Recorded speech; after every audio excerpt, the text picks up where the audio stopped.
The school that we attended, the high school, is now the school on 81 is used as McCants now. Right. It was kind of unique because prior to then you had a boys' high and a girls' high. So we were the first group to have the boys and girls together, and of course we enjoyed being with the girls. So sports was a big thing, and to be able to play any sport for T.L. Hanna, or they called it Anderson High a year after we went, I think, before they referred to it as T.L. Hanna. But just being an athlete and being able to play on those teams, it was special. They were some great athletes, and it was fun. Our captain and all-state player was Alex Cawthorn. Of course, Mike, Glenn Smith, Lanny Taylor, Mike Whitfield, Bill Haley, Greg Jones, Dexter Wakefield, Sammy Drake, Ronnie Yates, Barry Vizioli, Mike Radford, David Burton, Jimmy Jones, and I don't want to forget the two managers. They would tape our ankles every day, James Jefferson and Henry Fleshman. And our coach was Gilly Simmons. And Coach Simmons was an excellent coach, disciplinarian, strict. He played man-to-man defense and he ran us to death. So we loved him. Tell me the story on what you got, who gave it to you, and what the result of all that was. Coach Simmons' son, he would come in every once in a while and I'd sit down and eat a hot dog with him, and me and him talk about his daddy. What's that? I said, did your dad have any of the film of our games? And he said, Mike, I don't know. He said, but I'll see. And that's been probably 8, 9, 10 years ago. Really? Yeah. Mm-hmm. He took a big bushel basket of tapes. Film tape, yeah, over to the 81 store. I said, tell Mike I'm dropping these off.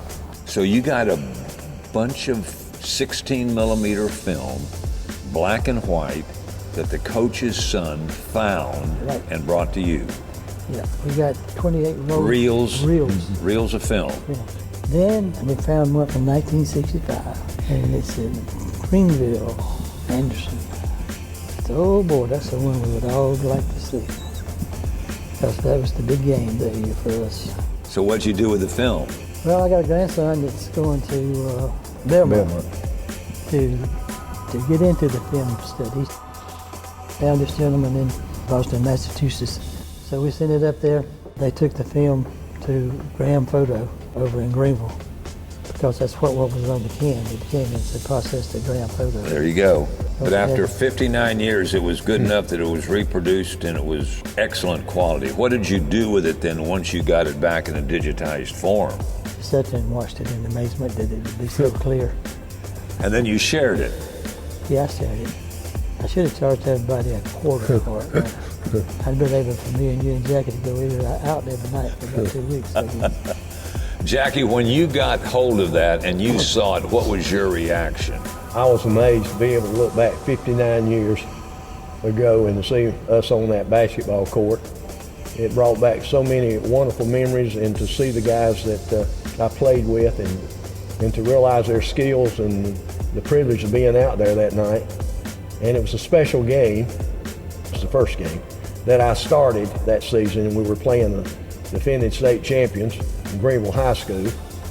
And Coach Simmons notified me 5 minutes before game time that I would be a starter. Running out on that court to that spotlight, just one of those nights that everything goes your way. I made my first shot, and Mike was the high scorer. He scored 17 that night, but I had 16. And we had 3 other players in double figures, and Alex Cawthorn had 18 rebounds. And our team physician told us before the game, Dr. James Dixon, if you beat Greenville tonight, I'll pay the team's way to Myrtle Beach for a weekend. Well, he kept his promise. We got a free trip to the beach. It's a gift to look back, to have that. It's amazing that we even found it. And it was like a gift that God wanted us to treasure. Well, first of all, the stadium was packed. The article the next day said there were 1,500 students here that night. After the game, they went crazy and they carried us all off on their shoulders.